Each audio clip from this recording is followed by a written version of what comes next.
government to join us later on during the course of the press conference.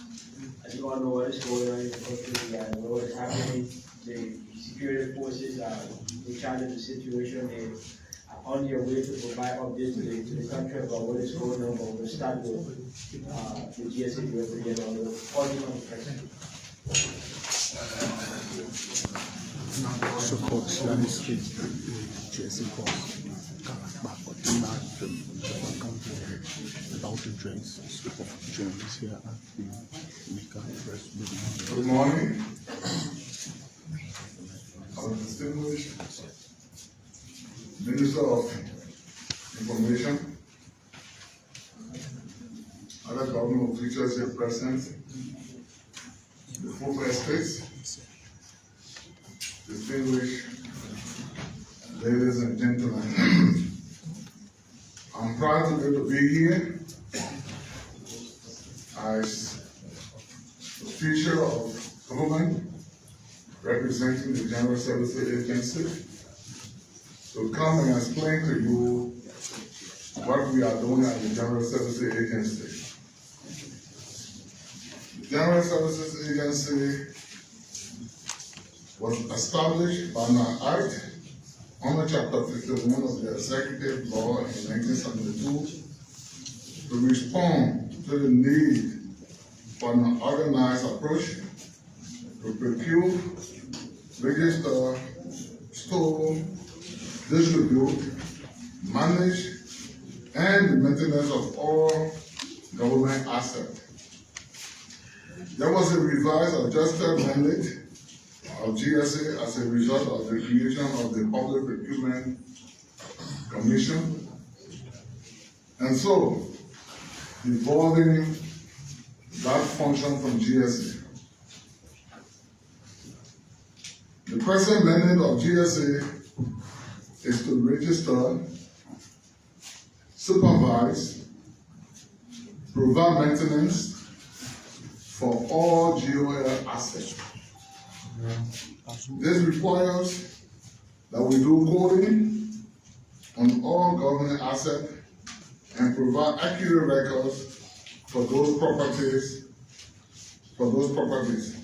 This is why we have our monitors at the various marks, ministries, agency, and commission, to making sure that procurement that are done by ministries are well coordinated with our monitors, and our monitors will report to us after doing due coding, and then we will take record and put it in our directory.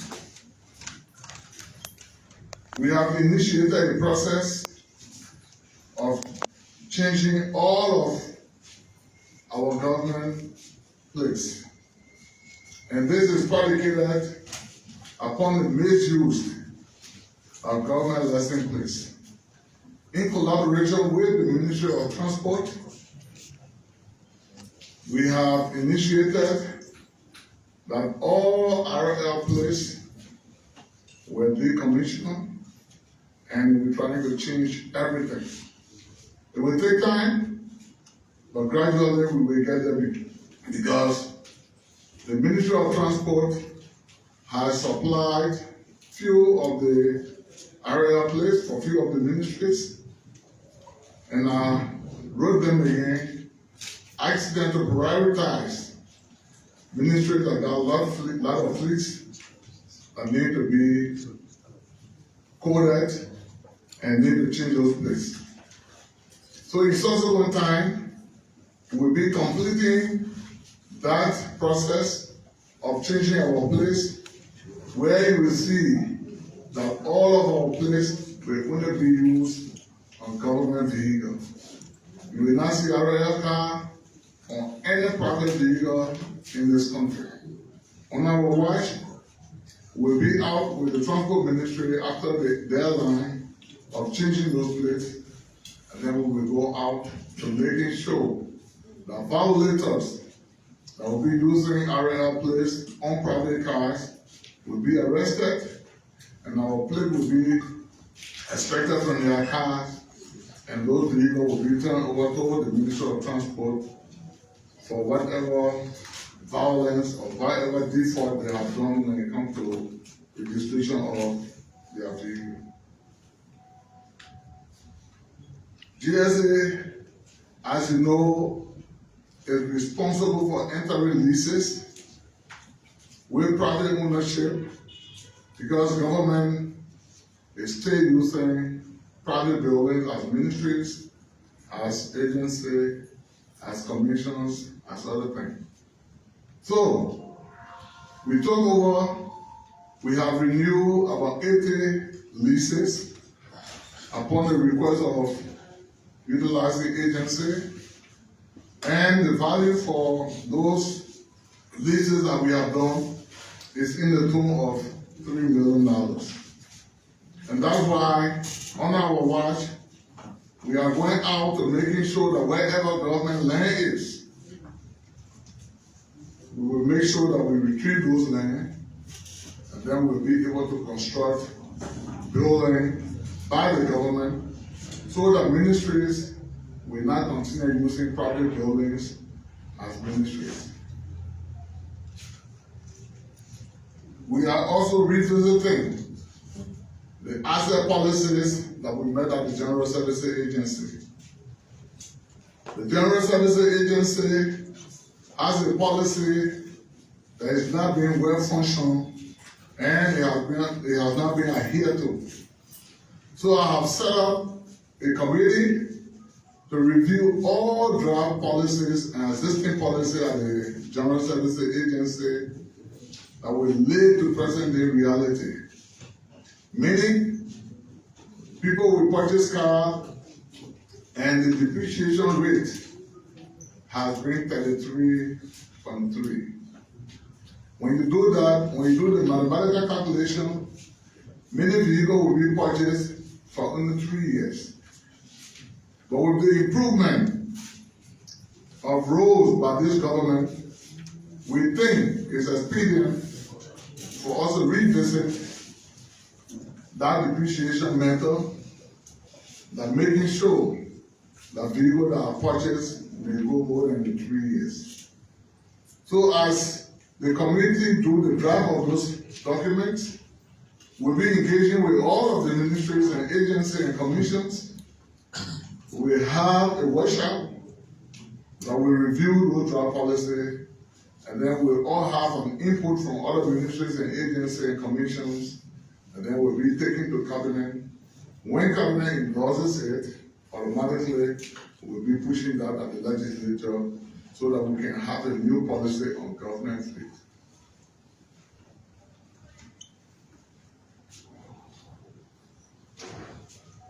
GSA, over the years, when we took over, the professional section of the public building maintenance, as you may be aware, GSA is responsible to maintain all public buildings, whether ministry, whatever it is, even if we are leasing building from private owners, GSA is responsible to make sure that the maintenance of that building is adhered to.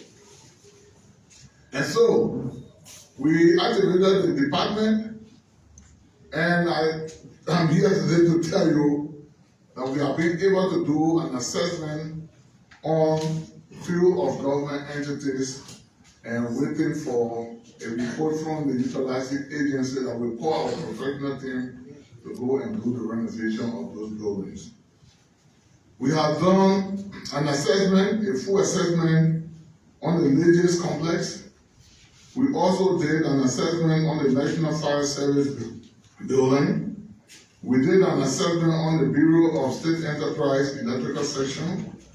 We did an assessment on the ECOWAS building that is in Cumbertown and ECOWAS supposed to be moving in.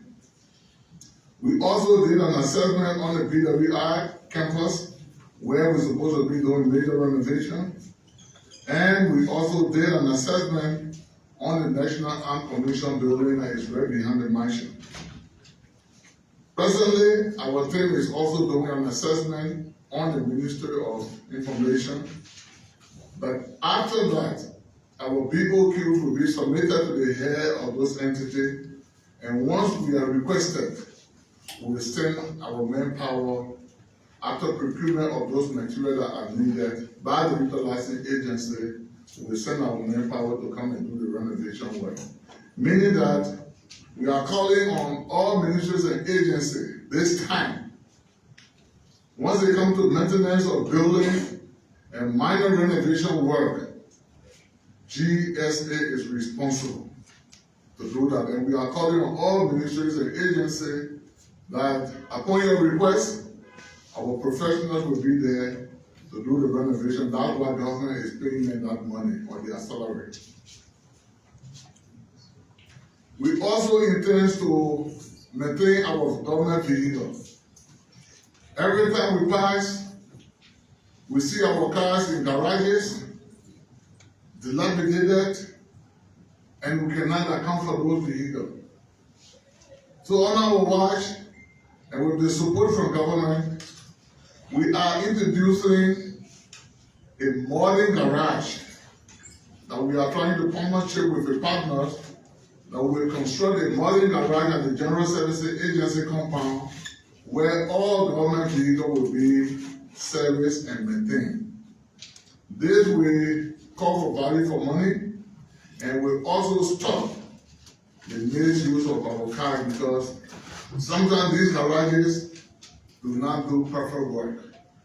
And we got trained mechanics in the garage at the level of GSA that is responsible for the maintenance of this vehicle.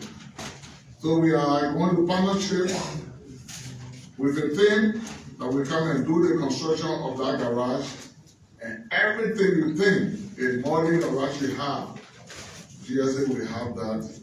And we'll be calling on all of our ministers, our agencies, our commissions to send their cars that will be able to service those cars.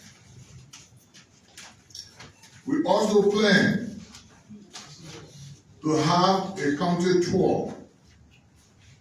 As you may be aware, over the years, we have presidential policies in most of the counties, and we even have government buildings in most of the counties. But they are all in ruin. When you visit some of the compound, you visit like Lofa County, I visited there. The presidential palace that are built at the time I was superintendent is almost in the bad state. And I know in other counties, you may find similar building and similar condition for those buildings. So right after we entered the drive, my team from the public maintenance department, along with my deputy for operations, will be visiting the various counties, assessing all of these government buildings, including the palaces of the president. And upon their return, we will be going to robustly renovate those buildings so that when the president is making his county tour, we will not have to sleep in guest house or any other place besides where we prepare for him.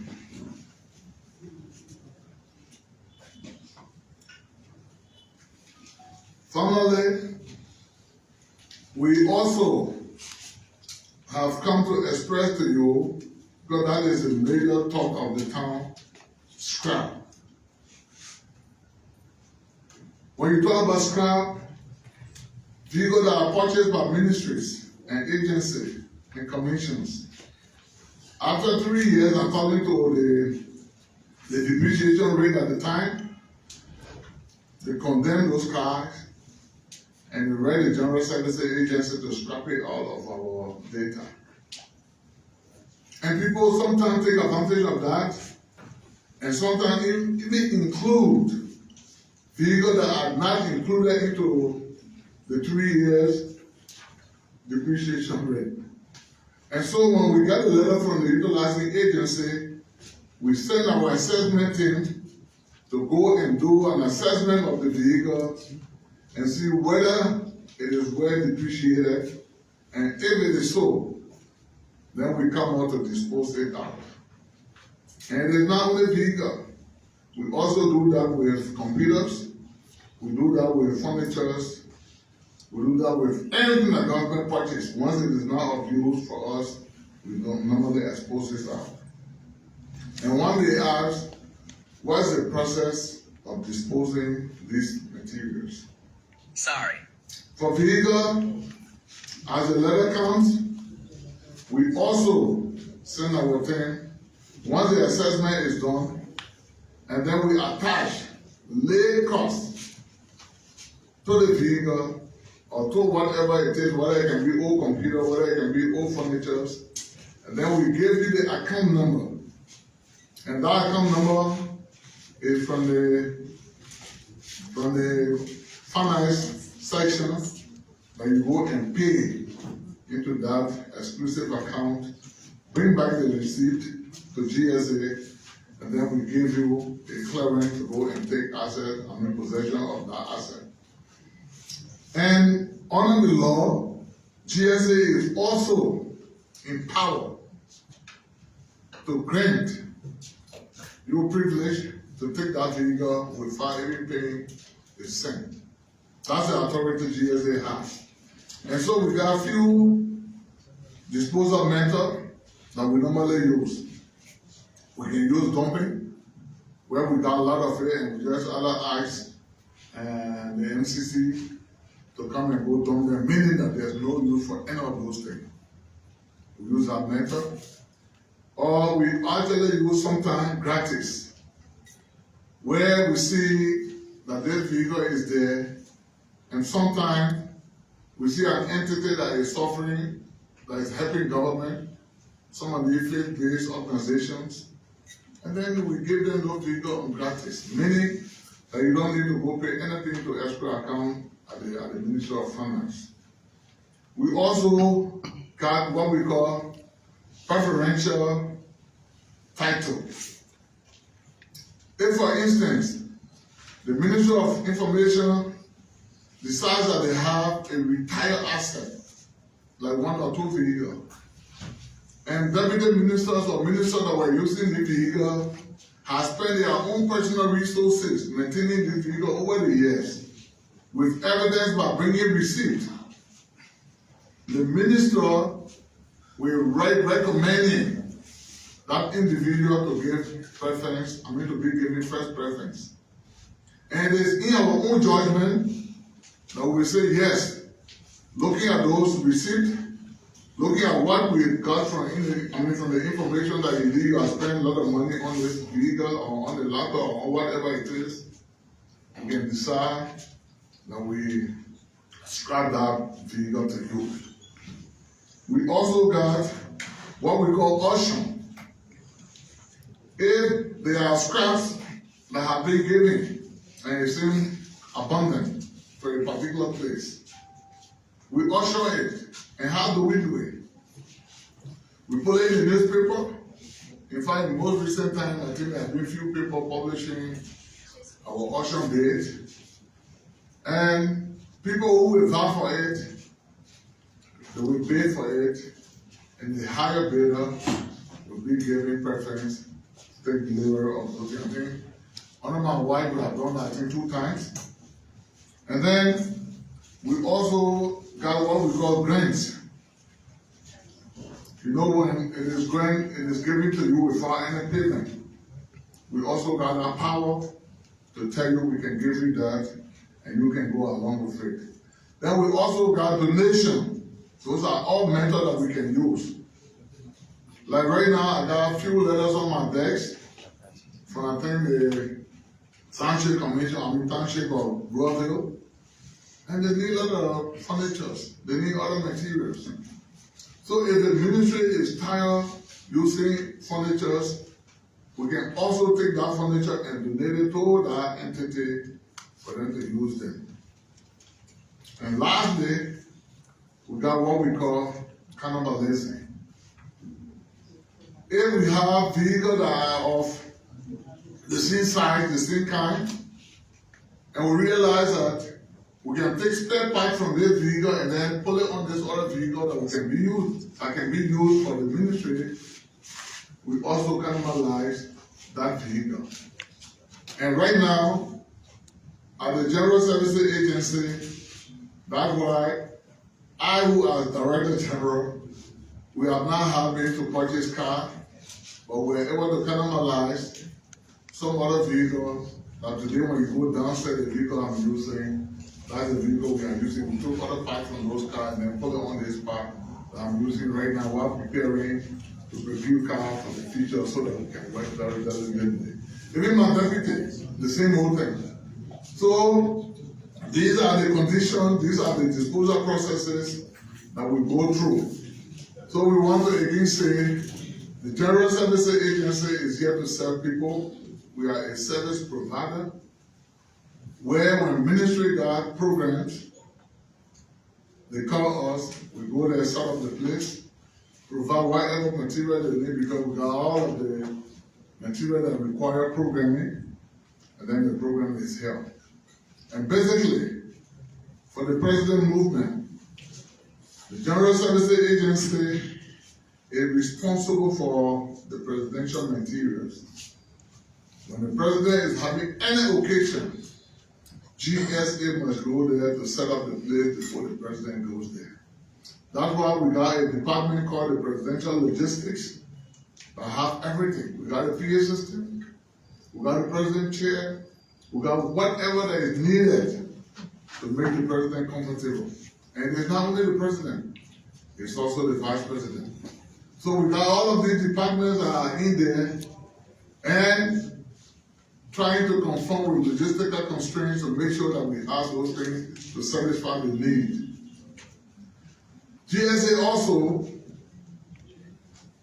has the capability and the power to provide cars for guests. But as we speak, over the years, there have been no guest car on the government fleet.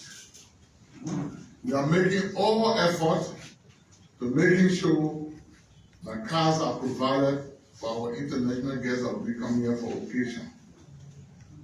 And that's why sometimes you will see guest cars all moving in the street. Again, these are sometimes cars that we rent from car owners because we saw nothing to operate with for guests. Most of the time when guests next budget, the government will budget few cars and will be reserved purposely just for guests. And we got in a compound, a place that we're supposed to reserve a guest car. Only when guest is coming, it is that day that we have that car coming out of that company. The guys are on the parking lot comes by and then it's maintained. So we want to tell you, thank you, Honorable Minister, for calling us today, and for any other question, we are ready to answer. Thank you very much. So his name is Honorable Kalaba Wuti Kuchima of the General Service Agency. Honorable Kuchima has just explained some of those measures that the GSA has taken so far since his ascendancy to that position as Director General. So Matthew Yamplo is the Chief Moderator of the day. So welcome today. Of your online television will come to you live from the Ministry of Information, Cultural Affairs and Tourism here in Capitol Hill. Next will be the Minister of Information, Minister Jeremy Matthew Pia, will man the podium. So thanks for joining us of your online TV. Good afternoon, good morning, hello, wherever you're watching from. We're coming to you live from the Information Ministry on its regular Thursday press conference here in Monrovia. Good afternoon, and you're welcome to our regular president. We thank the GSA for their presentation, and I'd like to get to some other businesses.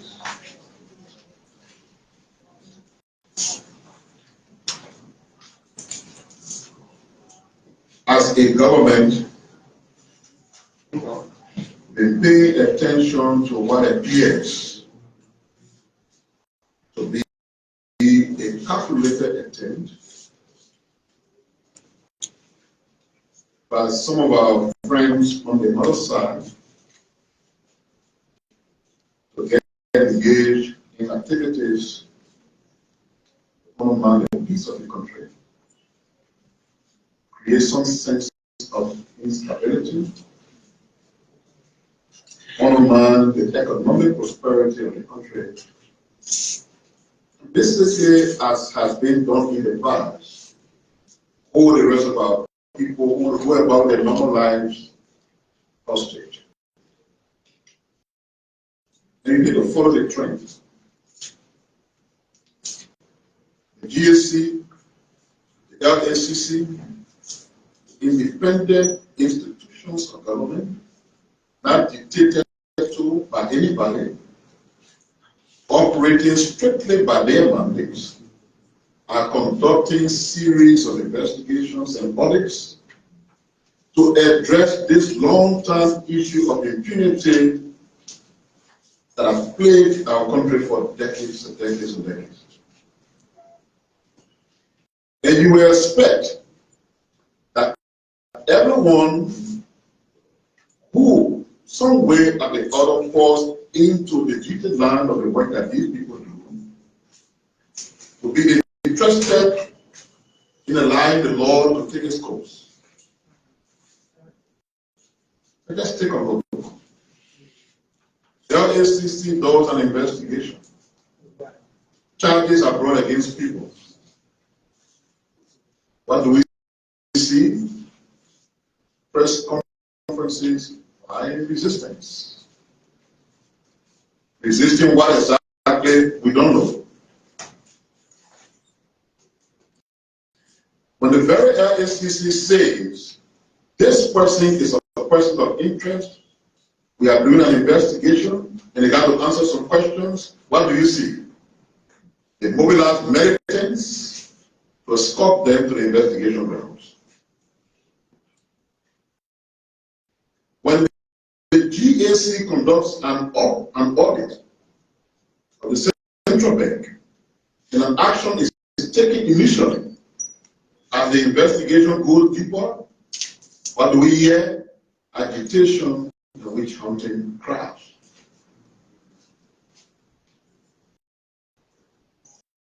One of the things that took place before our election was the fact that drugs value at over 800 million was dumped into this country. Nobody got punished for that. Whether intentionally or unintentionally, the wrong persons were targeted. The ones who committed the crime were allowed to leave the country because they got determined that the people who were being accused were the wrong people. That case ended up with nobody bearing any responsibility. And the issue of drugs remains a challenge in our country. The Drug Enforcement Agency has been doing a great job. And so they conducted a special operation at around 5 a.m. this morning. We don't want to give you a detail of the operation because they are still doing what they are supposed to do. In the way they do, when you get too much detail, for example, whenever they be going after somebody who just remove it. And what did we see again as a result of their work? A group of individuals emerging from the compound of a political party that just led this country for 6 years in an environment of chaos and anarchy. Moved towards the JR gas station where ordinary police officers were doing their work, most of them traffic officers, and started to attack them, wounding badly one of the police officers. When the high command of the Liberia National Police was elected, they had to be deployed because prior to that, after attacking those officers, the individuals involved blocked the road, put tires on the road, put it on fire, and created a sense of chaos and anarchy around that environment. Of course, we run a government here. So the police, in keeping with their duties and responsibilities, moved in to address whatever it was. When it's daytime, each of you leave your house, you got work to go to. And then a few group of people say, no, you will not go to work. We'll block the road, no car will pass. Of course, everybody's supposed to sit down and fold their hands as though you don't have a government yet. So the police went to do what they are supposed to do. And what did the individuals do? They attacked the police. As we speak, 3 police officers wounded are in the hospital. As we speak here from the GSA, the boss bringing his employee to work was attacked and damaged. 3 of his employees were wounded. Another boss belonging to the Liberia Telecommunication Corporation was attacked. Driver wounded, all wounded, the boss destroyed. A group of people who believe that they are some thugs and they will hold the rest of this country hostage, even though they were here 6 years ago, and all the left of this country is chaos and anarchy. And as I said in the last press conference, in the last 12 years of the former government, their primary occupation was protestation and acts of violence. Now retreated from governance to opposition life, they've gone back to their own same tactics. We tell the police officer for the restraint they exercise because they have not entered their compound. They have been using their compound as a shield, throwing stones, wounding innocent citizens, including journalists. What kind of lawlessness is that? And the fact that these activities are emerging from their headquarters, it will suggest to us that their actions are sanctioned by the leadership of that institution, including the former president. You cannot and will not be allowed to unleash anarchy here because you're no longer president. You've got to stop, and if you don't stop, the government will do exactly what it has to do. But we will not allow you to throw the country back into chaos. The people of this country elected you. You are 6 years. All you did there was to squander some of the opportunities that you had to address the perennial problems of this country. And you think because you were here and you chose not to audit, not to investigate, not to do anything, everybody else that come to pass will do the same thing? And now what you and your people are committed to doing is to create anarchy and chaos. You better stop. Because we're not allowing you as a government. Why don't people just go back and think? Look at how your people were sanctioned left and right for this same behavior.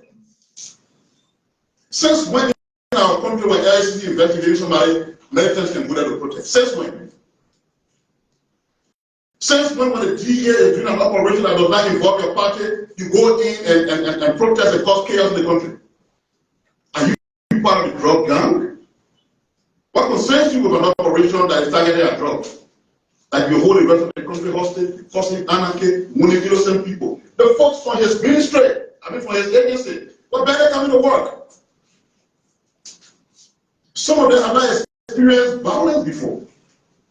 Some of them haven't seen the war. And like you were telling me, one of the girls in his car, in the bus, before being touched, or a bandage, he just fainted. Why would a group of people just torment the rest of the country because of their own selfish reason? So as we speak, the National Security Council of the country is meeting, and if you think what you're doing is a play thing, you're joking. Because we act, and we act decisively. This country is not your inheritance. The people popularly elected you, who have forgotten? Didn't they say they were able to win 14 out of 15 countries in 2017?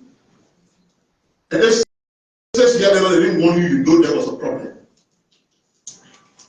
And because they don't want you, as a former president, instead of being a state man, you allow your party headquarters to be used as a ground of turbulence. And the fact that no action comes from you suggests that there's something you sanction. And how many of you that journalist. You didn't see all the stones that were being thrown? But you're one of the lawmakers in one mad photo. And you see,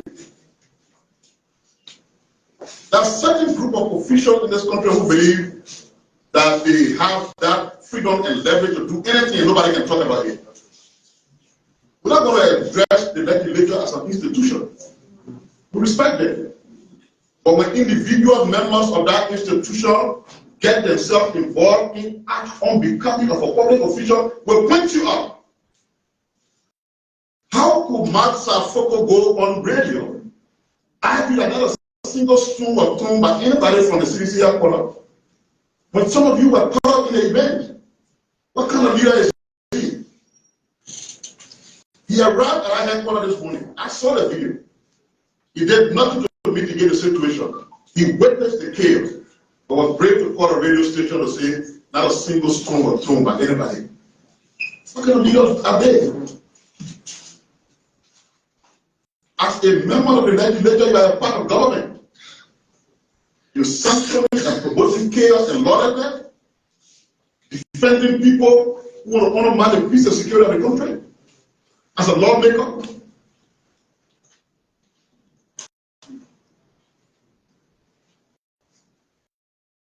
what's going on in this country?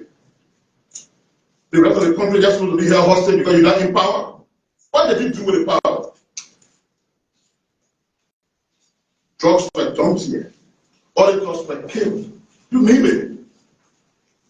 And you think we owe you something?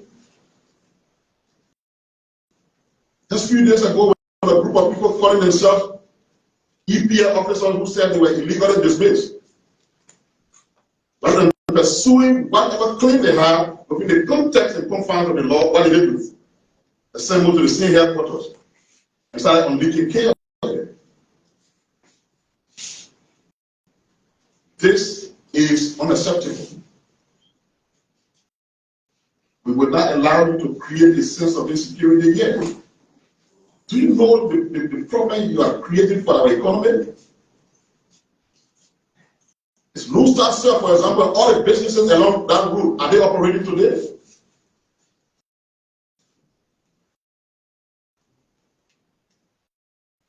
So we take seriously what appears to be a calculated and designed plan by the former ruling party to cause a situation of lawlessness and insecurity in our country. And as a government, we will not tolerate that. We will act. The primary responsibility of the government is to ensure that lives and properties are protected. And no small group of people to stand in the way of meeting that responsibility that we have as a government.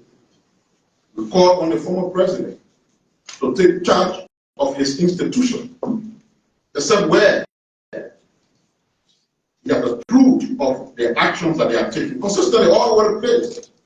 The people who are elected to have stolen money, the group of you who jump in the street and call yourself militants and say you're protecting, you still poor. And you're fighting for people who are alleged to have gang raped this country economically. What does it benefit you? Is it that in all of us interest that when people breach the public trust, they should be held accountable? As Liberia become your inheritance, I will urge you, the rest of us, should see no peace. Our country should not progress. That retake. We want to ensure all of our citizens, as a government, we ensure that there's peace, security, and order here. That no group of persons, no group of individuals will be allowed to derail the progress we made as a country and undermine the peace and security of our people.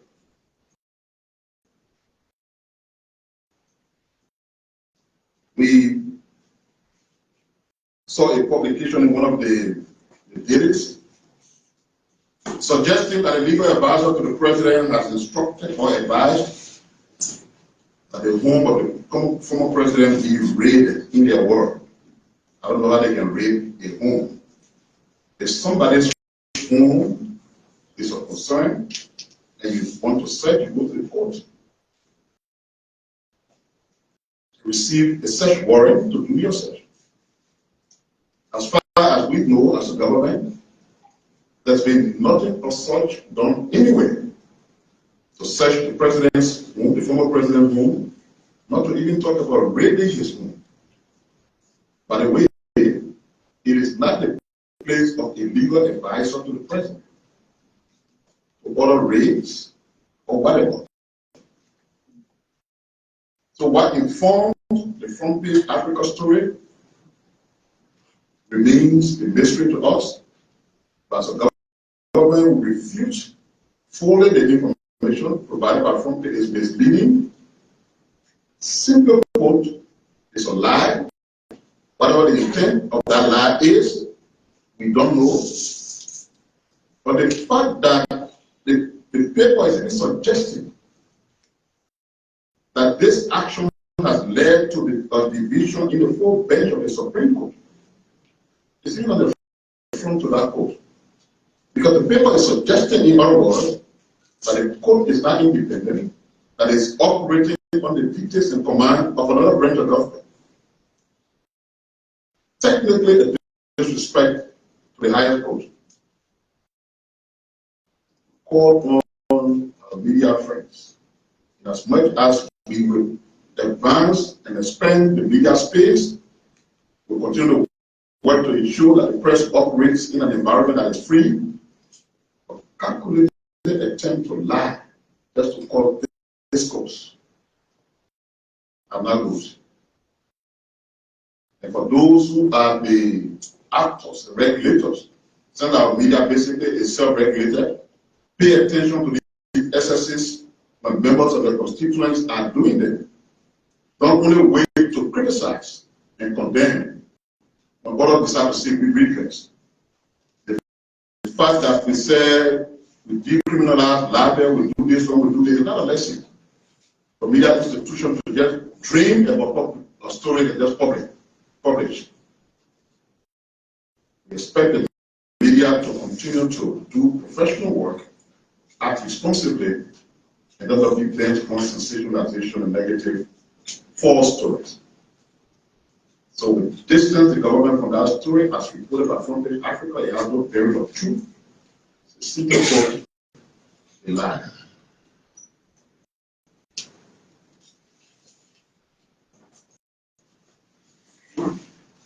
And I just wanted to, since we're running out of time, let me just talk quickly about the president's vision so that the National Public Health Institute can speak quickly, because the ELBC will certainly be off for the 2 o'clock news very soon. But the president has one of the greatest opportunities for which he traveled to the US. We've seen political actors who, for them, once power is not in their hand, nothing should happen, attempting to make the less value of everything that involves the government. As usual, they've been talking and writing and all kinds of stuff. But what took the president to the US is very important and critical.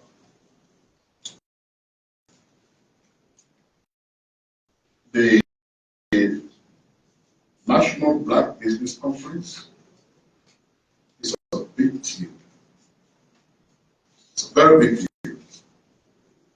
In fact, it will interest you to know that the purchasing power of that group is around 1.8 trillion. And the people targeted by their activity is around 47.9 million people.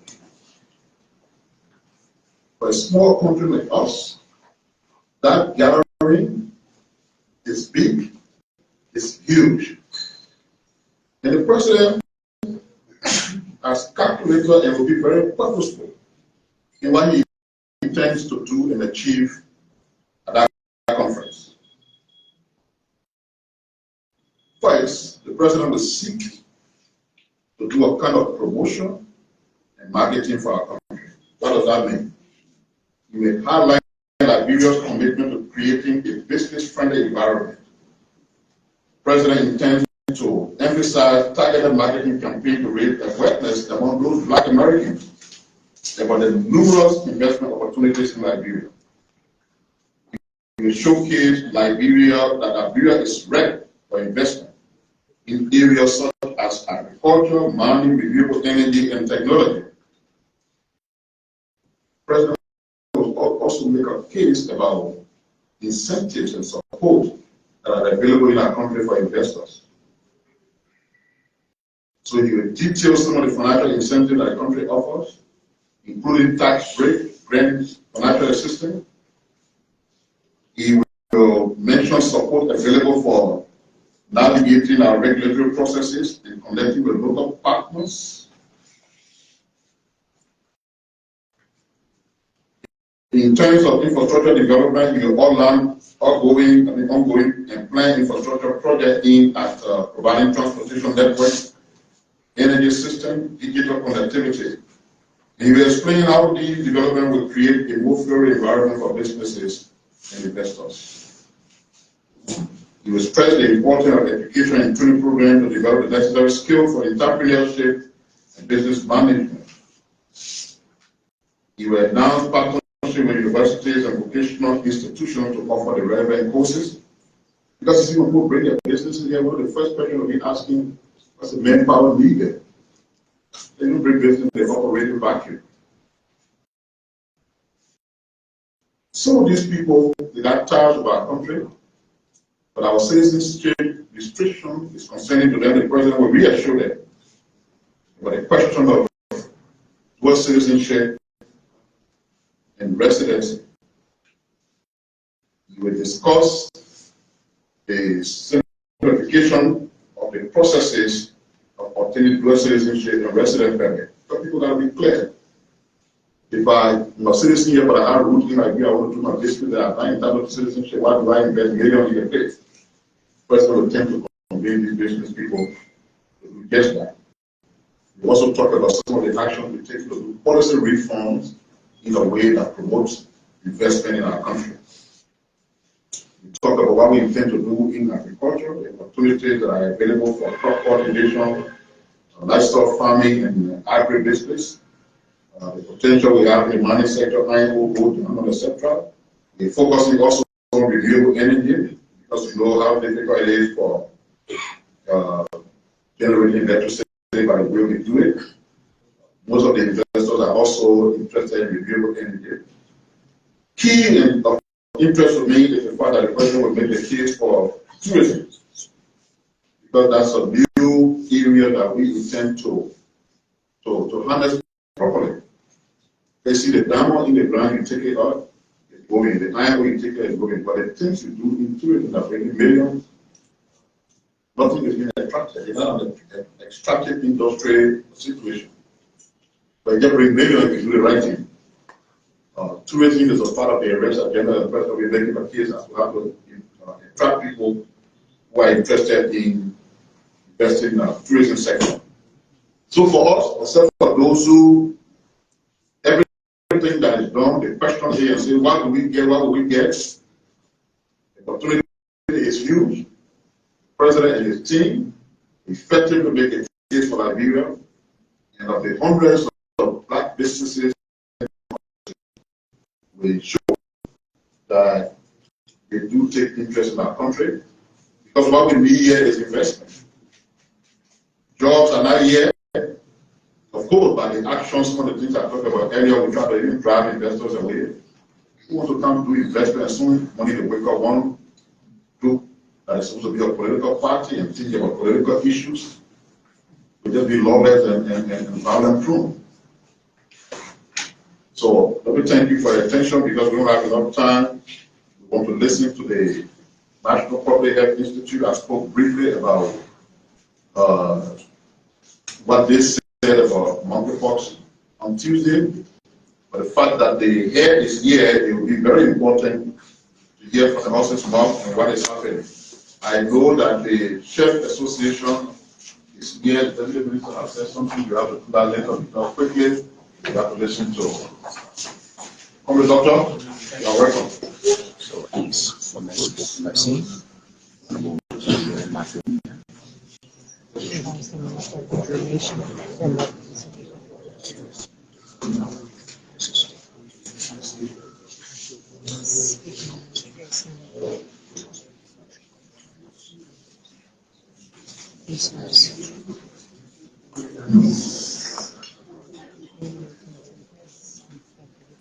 Good afternoon, ladies and gentlemen of the press. Thanks to the arrangements here by Mika, the Minister of Information and his team, that will allow us in this official and public manner to bring people and the world on the status of the monkeypox outbreak that has been declared by the WHO and the Africa CDC as a health emergency of international concern. Just recently, in this country and in the region, we have had several outbreaks of various pathogens, meaning various diseases, bacterial and viral in nature. The most notable ones in recent times are the Ebola outbreak of 2014, which affected Guinea, Sierra Leone, Liberia, and to some extent Nigeria, and other countries in the world, including the US and countries in Europe. In the last couple of years, we were confronted with a pandemic, which is the COVID-19 pandemic, which brought the world to a standstill from 2019 November up till 2022, and we can still say to this date, although it's no longer classified as a pandemic. And so in these recent times, we've had a situation whereby we've had monkeypox outbreak, which causes the disease mpox.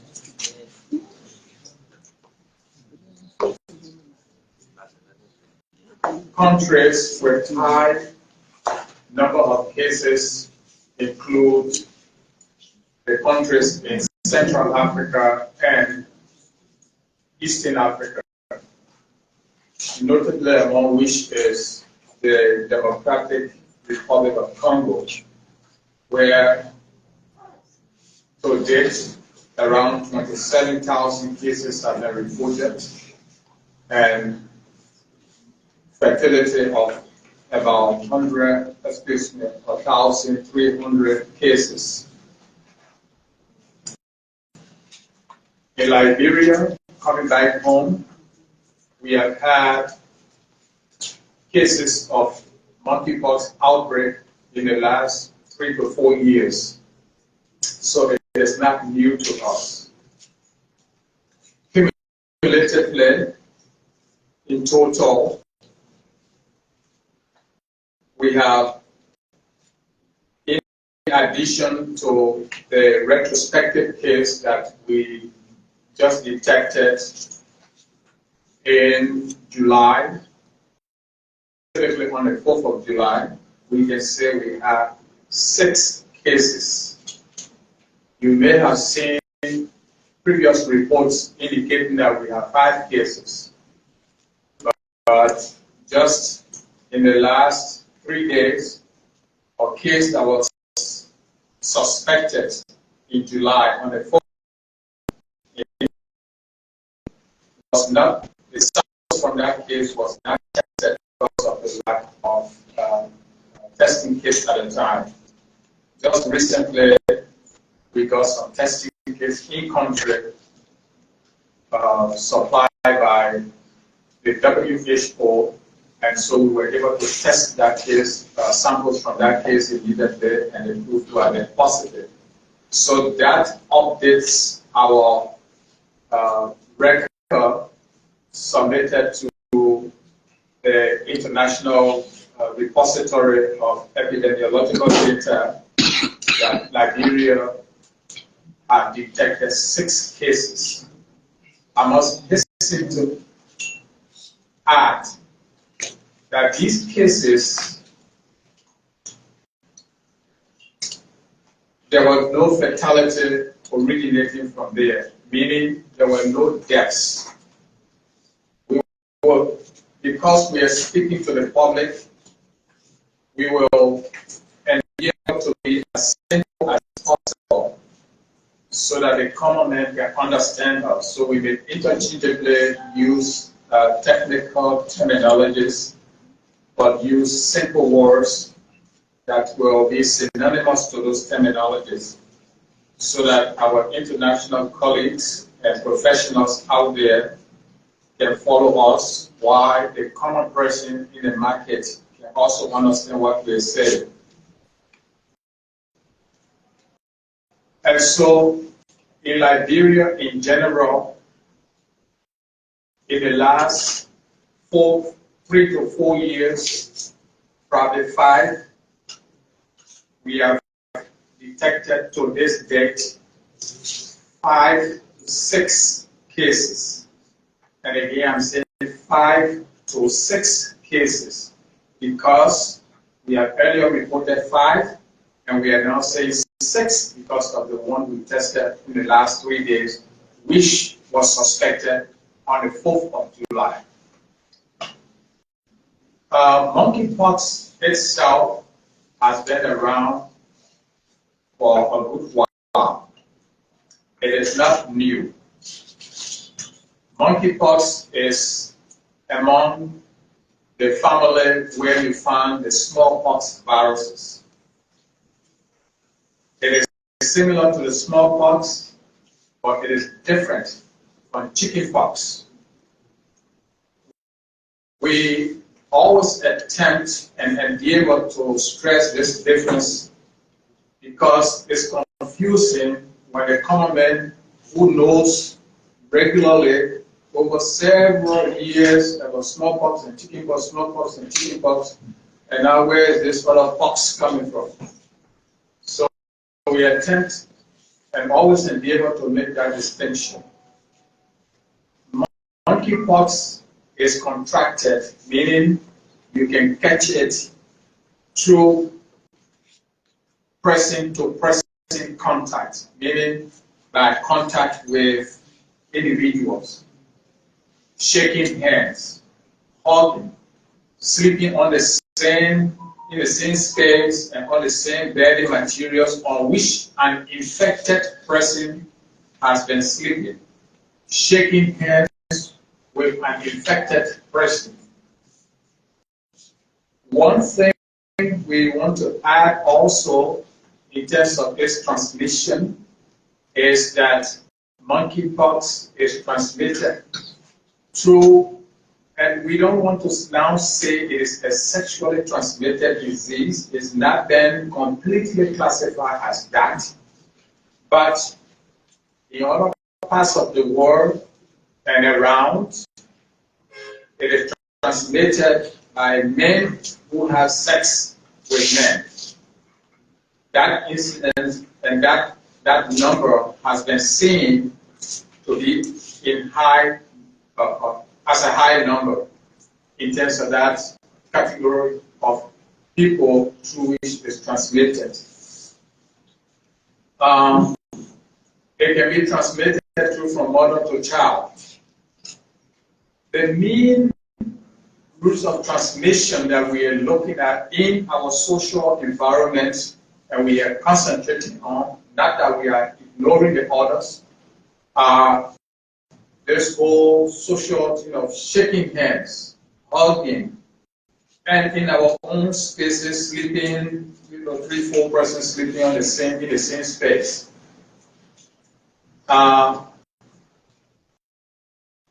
When you contract this through that means of transmission, that means when you catch it through the way it comes to you, you start seeing some symptoms.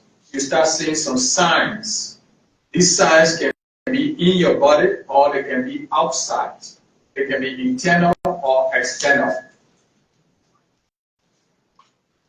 You can start to experience fever, just like you will experience fever with COVID or with Ebola or with malaria.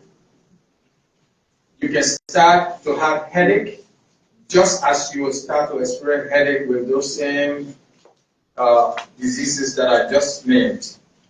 You will start to have muscle aches, but one notable thing is that you will begin, and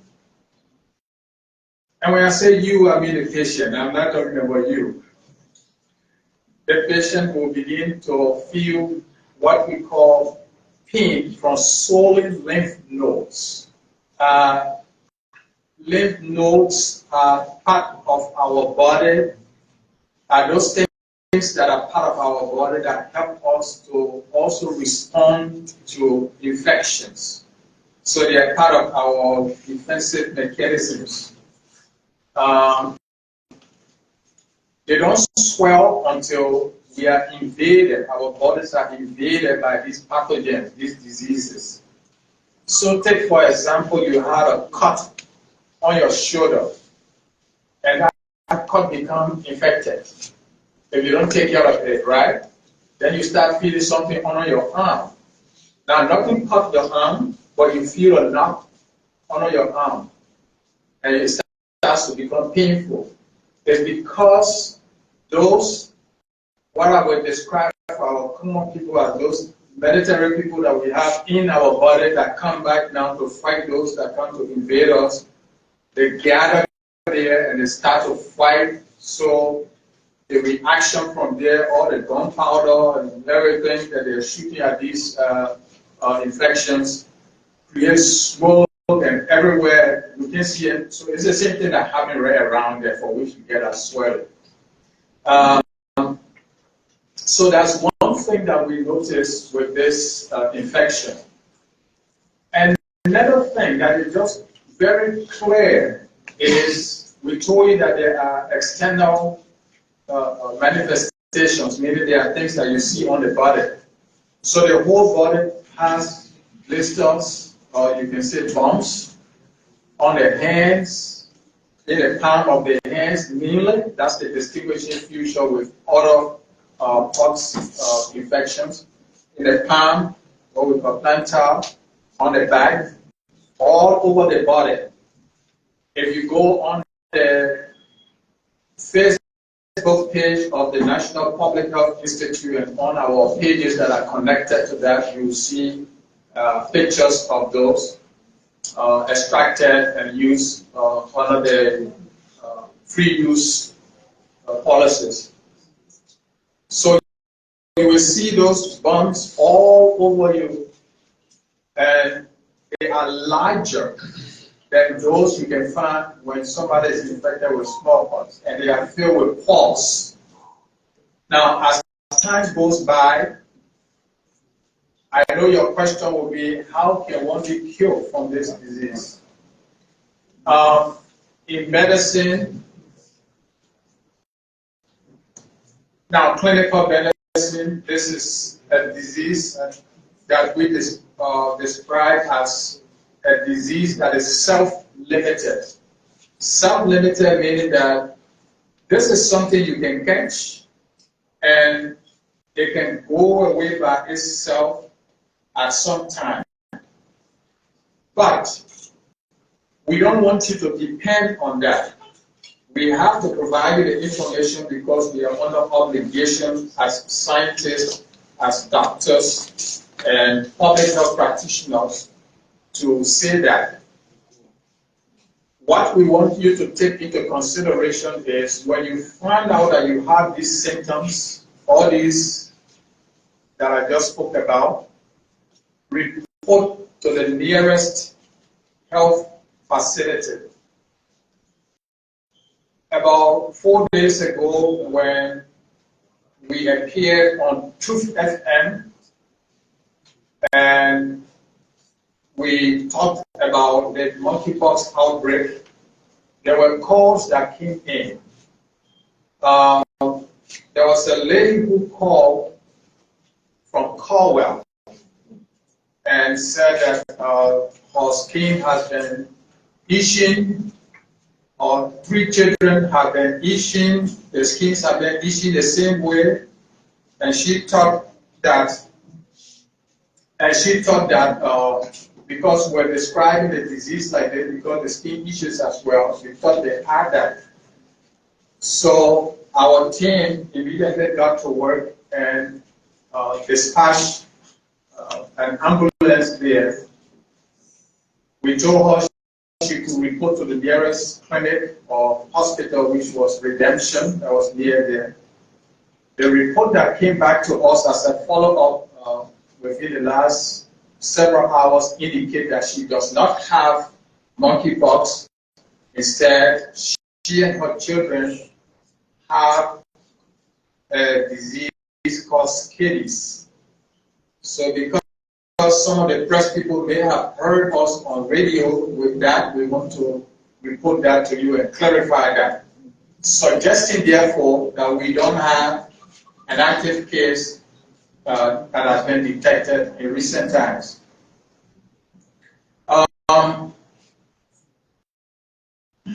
There was another person who called from the Town area. We also told them to go to the nearest medical facility.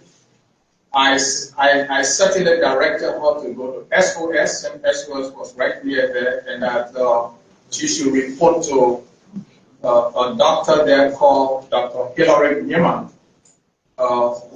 who previously also at the SOS come in contact with something that may have appeared like that. So after our publication, he already was sensitized to that, educated to that, and was on the outlook. We have not gotten any information back, but we believe if there was anything in the direction of monkeypox, we would have known immediately. So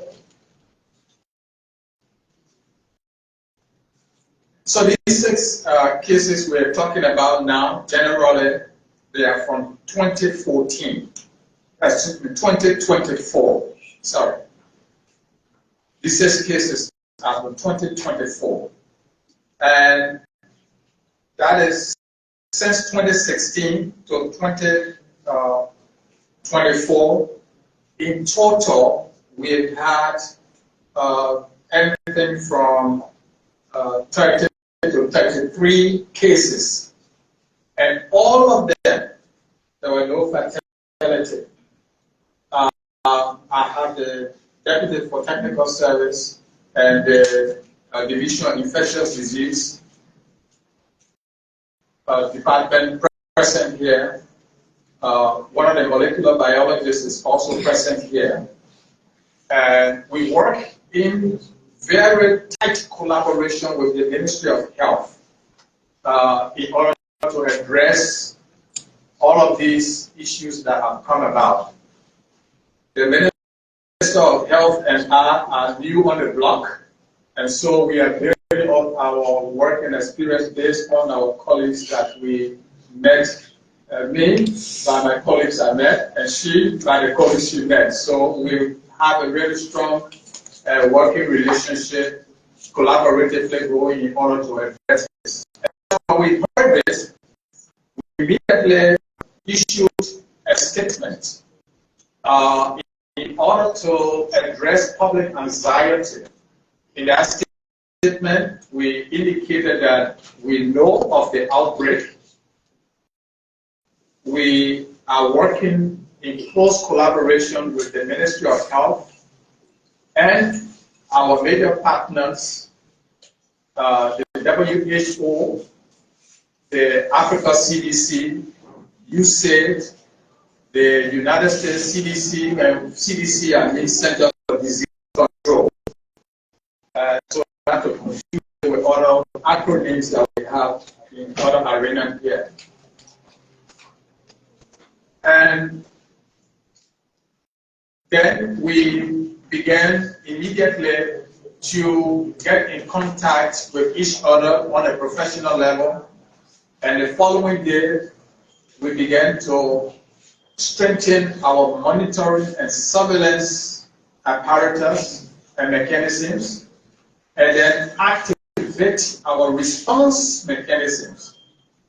There are a lot of little pieces in between and technical names that I would not want to bore you with, but we just want to let you know that we have strengthened our surveillance and monitoring mechanisms, meaning we are making strong the way we can see how these diseases are coming and how we can check to see where they are going, who they are catching or who's catching them. And then the response mechanism, how we can react to them just in case somebody gets infected, if somebody catches the disease, how we can then get that person and then follow that person, meaning contact tracing, to see who that person came in contact with. So we go backwards, we start working backwards, and then get all of those people, and that's what we have done to these 33 cases so far since 2016 up to this present time. When we find out those cases, then we monitor them.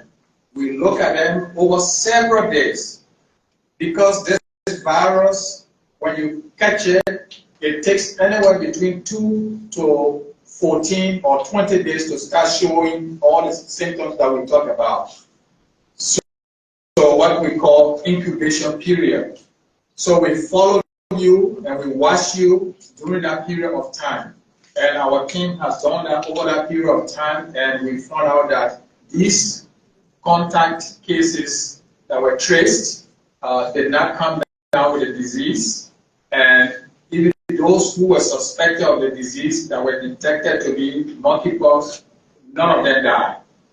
So to date, Liberia has zero, I don't know if I can put it in percentage of fertility rate. So nobody has died over these several years since 2016 to 2024. We did 33 cases. Now in 2024 alone, these 6 cases, which are part of these 33 cases, again, nobody died. We are in August, so you know that our latest case was in July, and that person also survived. What can we do? We are asking the public to wash your hands constantly, to sanitize your hands constantly. You remember those little sanitizing tubes we used to carry around during Ebola time, just recently during COVID? They are still important. If you notice that somebody has high fever and they begin to express those symptoms on their hands and their body, you need to keep at a distance. Now, social distancing comes again in our language. So stop the shaking hands, use your hand pumps, but again, with this kind of disease that is contracted through contact, the hand pumps will not help you. So you need to be watchful of that. And for other symptoms that we listed, we are asking people to be very, very, very careful in their behaviors. Protective in your sexual behavior, and abstaining, in fact, we will go to that extent to say. The countries that are highly affected are within Central and Eastern Africa. Among them are Rwanda, Burundi, the DRC Congo, which we earlier indicated, etc. In our own region, Nigeria had a case. Right next door neighbor, Ivory Coast, had a case. So our concern in this response preparedness has been to look at our borders. Remember, we got Ebola through cross-border transmission, so it taught us a very serious lesson. Remember, we have COVID in this country again through cross-border transmission, people flying in. So the team went and visited our port of entry, our major port of entry, which is RIA, the Lagos International Airport, in order to reactivate, to put in place our response and surveillance apparatus and mechanisms that we set in motion there. When passengers arrive, how we triage them, meaning how we ask them questions, which country you come from. That tells us which line to put you in, so that we can then look at you, the nurses there, and the port authorities, nurses, as well as those from the National Public Health Institute, NPHIL, will then assess the person.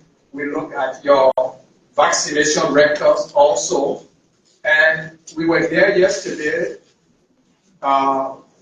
and did a first-hand real-time assessment, a real-time work. We were there when one of the flights came in, and we saw how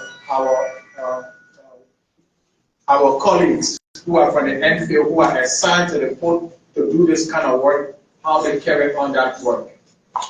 There are challenges, and we do hope to address those challenges. That include bringing in more testing kits, bringing in more PPE, these personal protective gear like masks,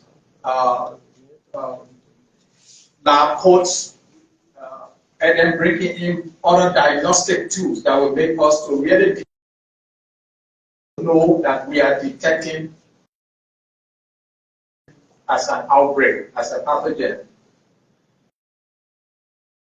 And take it so far, and we will be going to